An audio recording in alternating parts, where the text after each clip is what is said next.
जेव्हा आपल्या आयुष्यामध्ये अडचणी वाढतात की सततचे आजारपण, यश न मिळणे किंवा अपत्य न होणे, लग्न न जुळणे, तेव्हा आपल्याला असे वाटते की आपल्या कुंडलीमध्ये काहीतरी दोष आहे.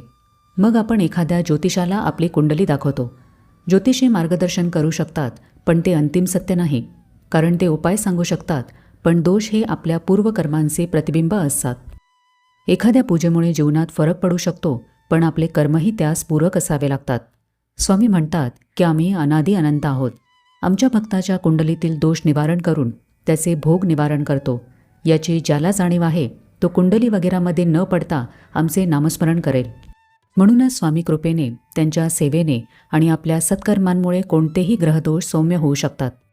स्वामी आपल्या भक्ताला तशी चांगली बुद्धी देऊन सेवा घडवून घेतात, जेणेकरून त्याचे दोष कमी होतील. त्यामुळे नशिबाला दोष देऊन निष्क्रिय बसू नये.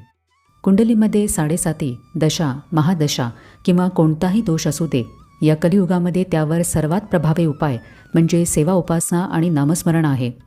म्हणूनच स्वामी सेवा आणि चांगले कर्म याने परिस्थिती नक्कीच बदलता येते, यावर विश्वास ठेवावा. आपल्या कुंडलीतील वाईट काळ किंवा कोणताही दोष असो, हे पाहायला स्वामी महाराज आहेत. आपण फक्त त्यांच्यावर विश्वास ठेवून त्यांची मनापासून सेवा करावी, सेवा वाढवावी आणि सत्कर्म करावे. यामुळे स्वामींचे आपल्या पत्रिकेवर नियंत्रण राहते आणि हळूहळू दोषांचे निवारण होते.